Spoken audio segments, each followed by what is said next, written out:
What's up, RazManites? Hope the angle on the camera is okay. As you may be able to tell, I'm wearing my reading glasses while shooting this video so that I can read your questions. That's right, it's finally time for me to answer the 1,000 subs Q&A questions.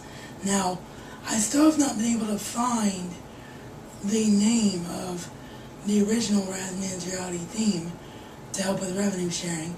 So, what I'm going to do is there'll be one song playing over the intro today.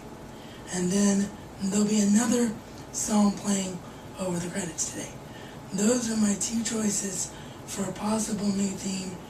You guys in the comments down below, let me know which theme you like better if we end up having to switch. I'm still hoping that I can track down the name of the original theme because it's so established. With that, let's answer the 1,000 subs Q&A questions today on the RazManites reality.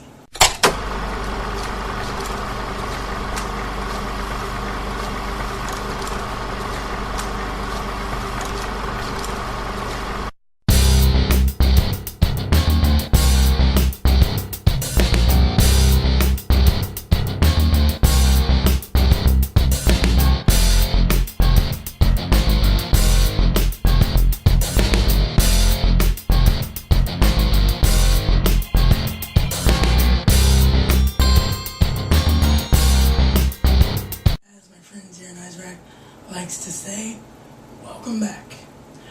Okay, now keep in mind that there may be some image shifts in this one because we probably won't get through one video before the camera dies, knowing the way this camera acts most of the time. And the other thing is, the closet door is open because it is hot as heck today when I'm filming this, so I just had to leave it open for the AC. Our first question comes from my great friend Ryan, Hard Shadow by 87. Ryan asked, if you could make a movie about the Cincinnati Reds, what would the name of that movie be? Well, the answer to that one, I've thought a lot about it. There are a couple of different films that could be made about the team's legacy, but the one that jumps out at me is to make a movie called The Old Left-Hander. And The Old Left-Hander was Joe Nuxall's nickname.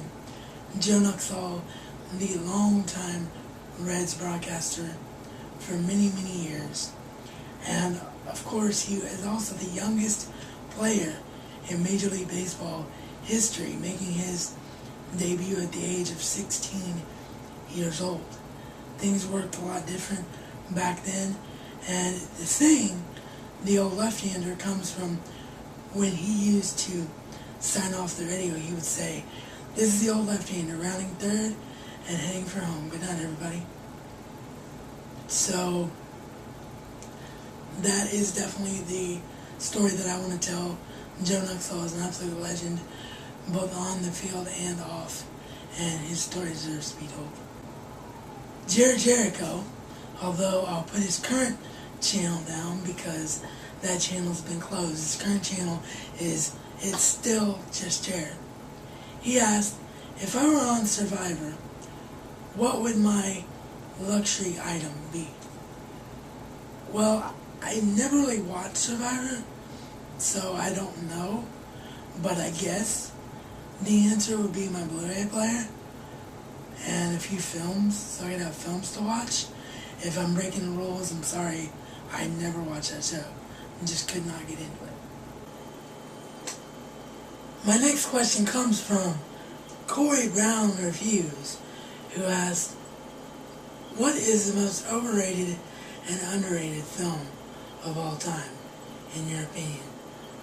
Well, the answer to the overrated question I've given before, and that answer is AI, artificial intelligence. I know it's a Spielberg movie. I know talking bad about Spielberg is just blasphemy, but I thought that Haley Joel Osment was just terrible in that film, and it ruined the bad concept, and I just didn't like it. It just dragged on forever and ever and ever and ever and ever. and it's actually still to this day the only blind gift DVD that I didn't keep.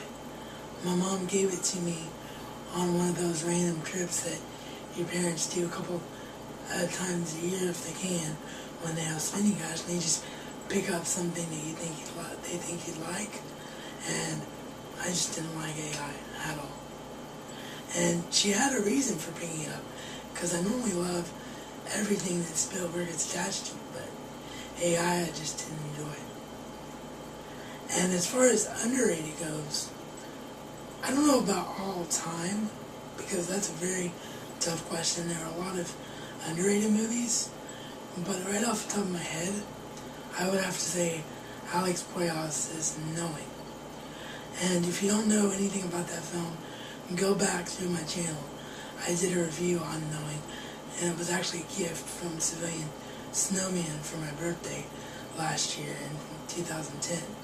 So, and I did it as, it wasn't a birthday gift, I got mixed up. It was a review I did as part of his birthday gift from me, because I couldn't send him anything. So, yeah, go back and watch that review if you've never seen that film, because it's a tremendous film starring Nicolas Cage. And Zeranizarak is next. And there were two questions that were asked for this Q&A that have just given me so many nightmares that I decided to do a whole episode of the RazManites reality around them. And I'll talk about those when I get to them, because I just can't narrow it down and answer it now. So I'm going to devote an entire episode to it and show you why. And this question almost came close to doing that. But in the end, I found the answer. And the answer to the first question is, and the answer I'll give is, if you could pick any actor to play Batman, who would it be and why? Well, the answer I'm going to give is Michael Fassbender, who, of course, is from Inglourious Basterds and more recently X-Men First Class as young Magneto. And I've just been so impressed in his acting from everything I've seen. He's got the build, and he's got somewhat of a British accent, which fits perfect for Bruce Wayne. And I think if they were going to go back and ever do a Batman Begins or Batman Year One type of storytelling in the future, that Michael Fassbender would be the perfect guy to take the role. Now, if the new incarnation of X-Men succeeds, which in my opinion, if First Class is any indication, it will, but if the new incarnation of X-Men succeeds, obviously he's not going to, because he's committed to playing Magneto, but that would be my answer right now. But like Sean and I have talked about off of the air, that is a question that changes every single day, because there are so many guys that can fit the criteria. And when I get into my Batman series, I will definitely delve into that more if there's someone that has come up that fits the bill even better. His next question was also a Batman question, and it was, besides the obvious choices, Riddler, Joker, Penguin, Two-Face, what were some of your favorite, or what are some of your favorite lesser-known Batman villains? And the answer to that question is a couple of different villains. One I always loved was Scarecrow. And I know you're thinking Scarecrow is not really underrated because he was in Batman Begins, and that's true. But I don't think that Scarecrow got enough screen time in Batman Begins. And I thought the animated series did such a better job. So I think that Scarecrow deserves more screen time than he's ever been given. So that would be my first answer. Second answer would be Harley Quinn. Another one that some people might not say, well, she's not really underrated because she's been seen in the animated series. Well, the animated series was the only place that Harley has ever really been seen in, and I just think she's a perfect villainess. Even though she's Joker's sidekick, I think she's quirky, she's psycho, she's everything you want a villainess to be, and I would love to see that character explored away from the Joker. It's been done a few times in the comics, but on the big screen would be absolutely tremendous. The next person I'd have to put on the list is another villain that we saw in the animated series, but it's really the only screen time this villain's ever been given, and that's Clayface.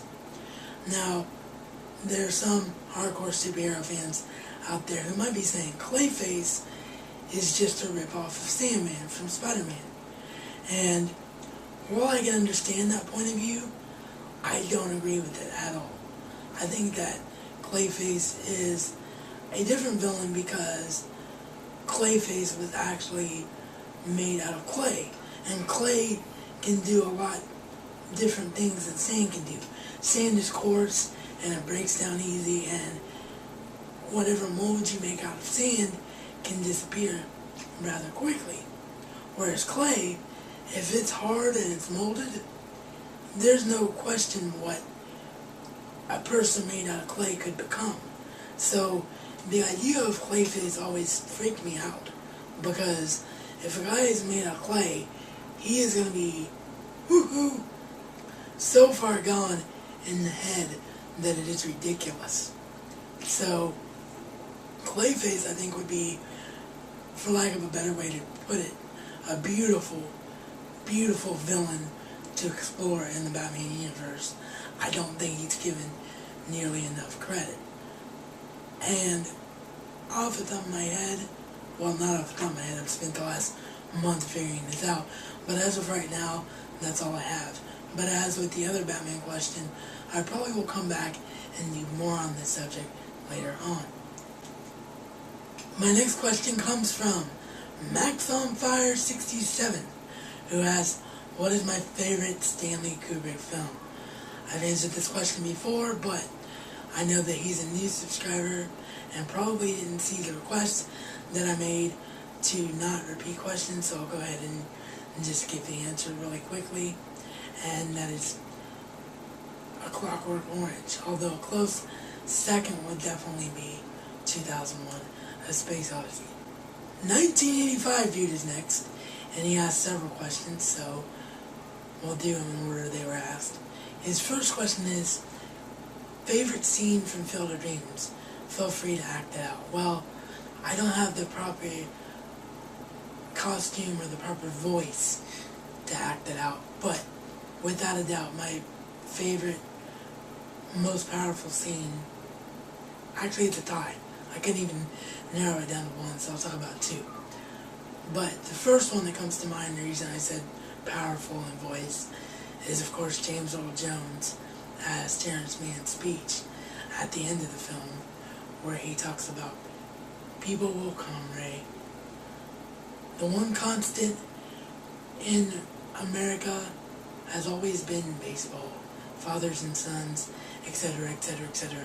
I don't have the film in front of me, so you know the scene, but that scene always brings a tear to my eye, as does my second choice, my tie for first, which is the very final scene where Ray and his father play catch, because that's really what the film is all about. It's about redemption, and I've said that before in a review.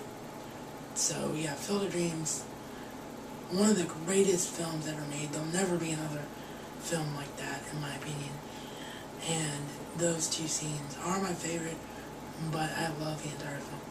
His next question is the second question that I'm actually going to have to devote an entire episode down the line of this show, The RazManites Reality 2, because I just can't answer it now. I've tried for the last month, and it's just way too difficult a question to narrow down. So when I get an answer for you, I will give you an entire episode, and I hope that will make up for not being able to answer it now. But the question, in anticipation of that future video, is if I could assemble any dream cast in the world for any comic book movie, what would it be, and who would they be?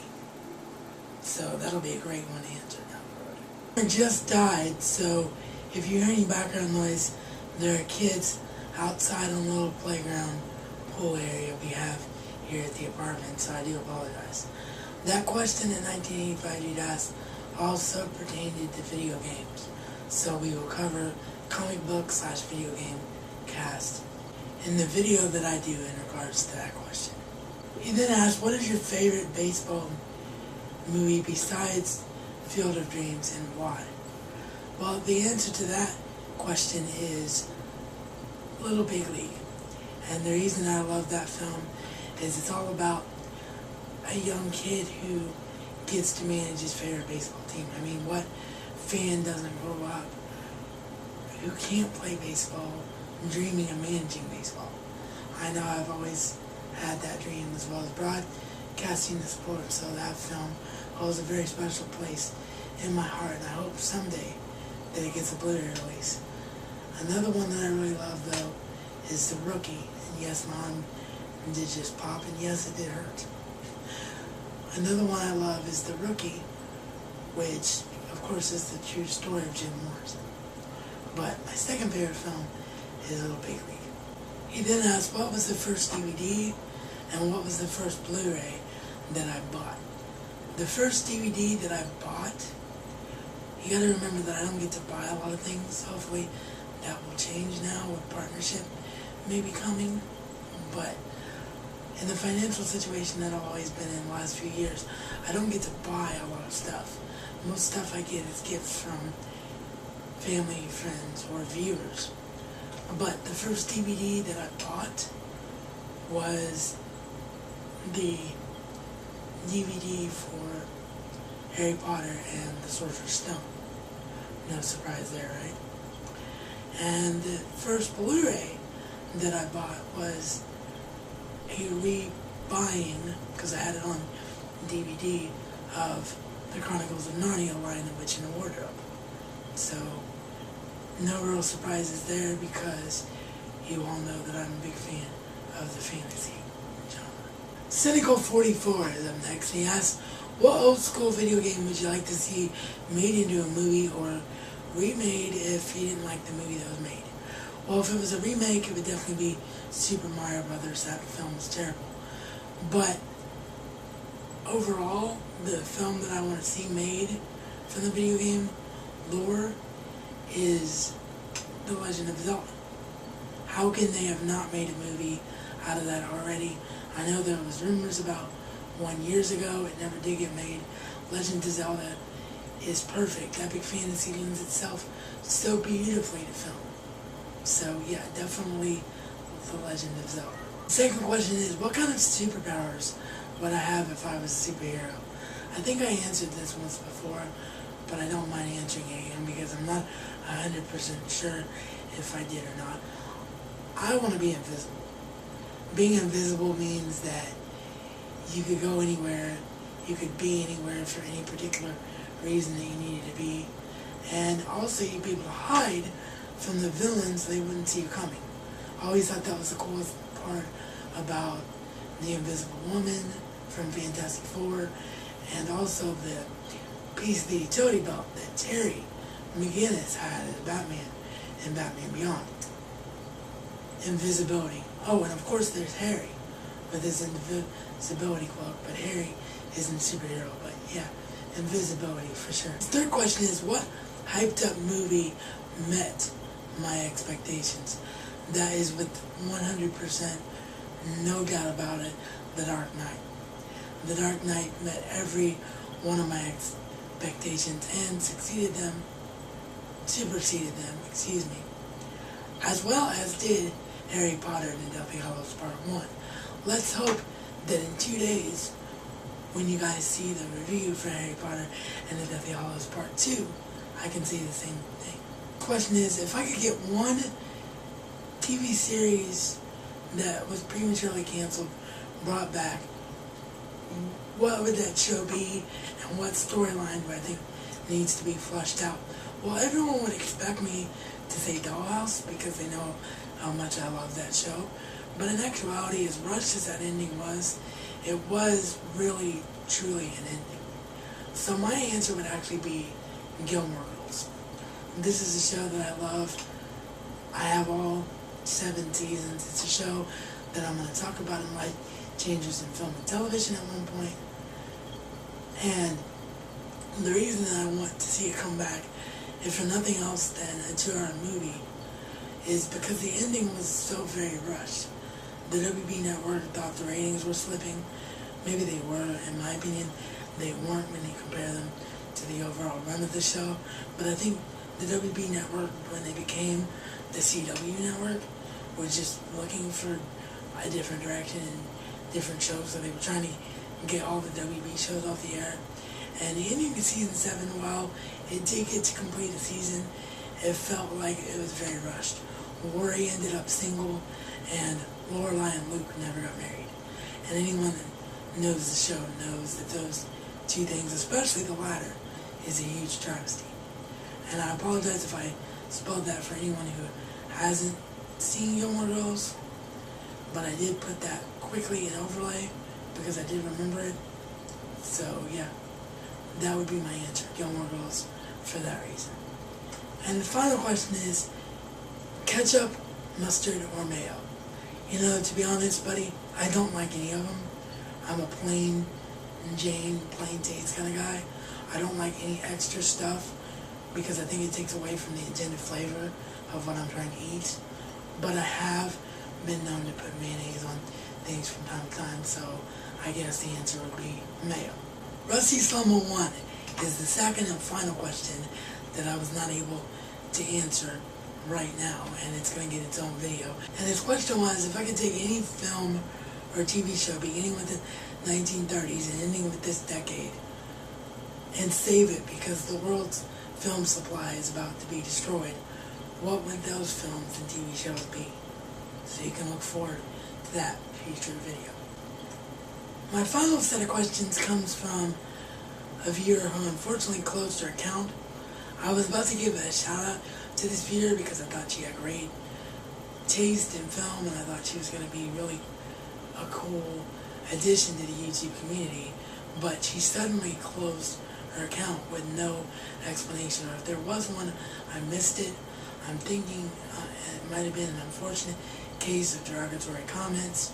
Maybe someone accused her of trying to copy DVDM because she made videos in the same style, but please come back because you are awesome. And if you're watching, which obviously you wouldn't have heard me say please come back if you're not, but if you are watching on a secret account that you just have to watch videos, please send me a private message so that I know you're at least okay, because I hate cyberbullying if that was the case of you leaving. And I'll go ahead and answer your questions anyway. What is my favorite romantic comedy movie? Well, I like a lot of romantic comedies, I really do. That may surprise a lot of people, but I do.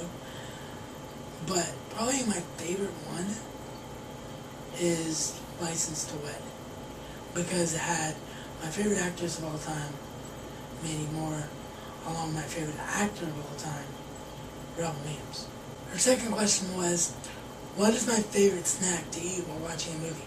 Popcorn, of course. The third question was, if I could be best friends with any actor, who would I choose?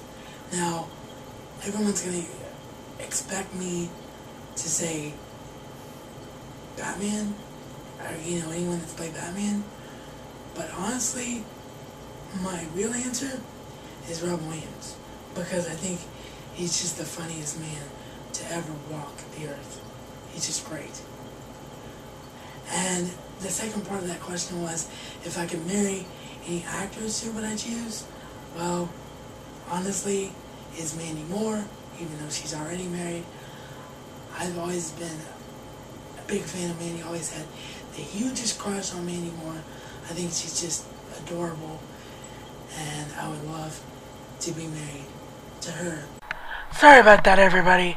The camera died, and I just really don't feel like turning it back on for what would be 2 minutes of video, because we are done.